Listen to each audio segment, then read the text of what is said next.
இன்றே டவுன்லோட் செய்து உங்கள் ஃபேவரட் ஷோக்களை என்ஜாய் பண்ணுங்க. லக்ஷ்மி அம்மா, லக்ஷ்மி அம்மா. ஏய், நீ எதுக்கு இந்த நேரத்துல எங்க வீட்டுக்கு வந்திருக்க? நான் உங்ககிட்ட ஒரு முக்கியமான விஷயம் பேசணும். என்ன?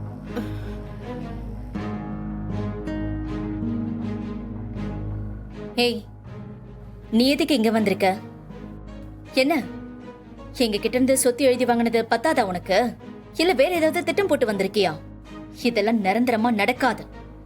என்ன ஆனாலும் சரி, உன்கிட்ட இருந்து எங்க அப்பாவோட சொத்தை நாங்க மீட்டுருவோம். அடுத்தவங்க சொத்தை கொள்ளையடிச்சு சந்தோஷமா வாழ்ந்துட முடியும்னு நினைச்சியா? உன் திமிர அந்த ஆண்டவன் கண்டிப்பா அடக்குவான்.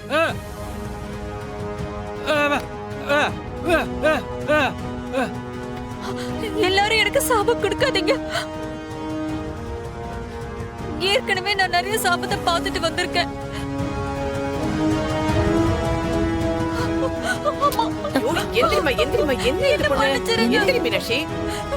இனிமே நான் உங்க குடும்பத்தை பக்கம் தலை வச்சு கூட படுக்க மாட்டேன். பொண்ணு,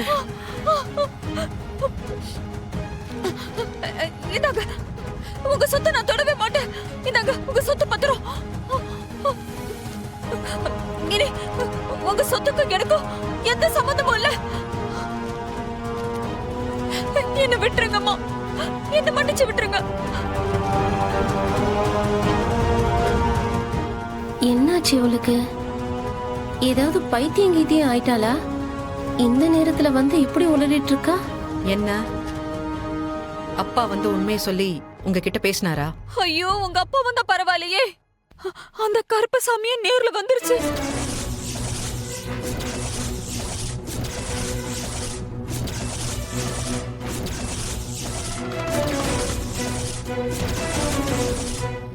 கருப்புசாமியா?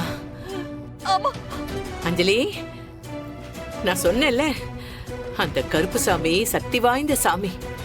பாத்தியா? அப்பா கருப்பா. அப்போ நீங்க தான் கோவில்ல சொன்னீங்களா? ஆமா, நீ பண்ண அக்கிரம தாங்க முடியாம கருப்பசாமி கோயிலுக்கு போய் மிளகா அரைச்சு நான் விரதம் வச்சேன். சாமி நேர்ல வந்து உனக்கு நல்ல பாடம் கொடுத்திருக்கு. ஐயோ, நேர்ல வந்ததோட இல்ல, இதோ பாருங்க, கை காலு கழுத்தலாம் சவுக்காலைய அடிச்சு அனுப்பி வச்சிருச்சு.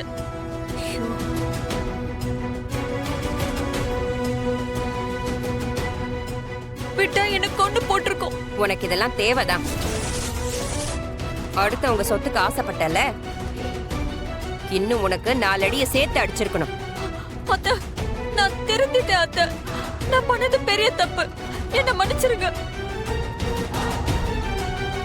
லக்ஷ்மி அம்மா, நீங்க உங்க புருஷன் ஆசைப்பட்ட மாதிரி அந்த வீட்டை நல்லபடியா கட்டி முடிங்க.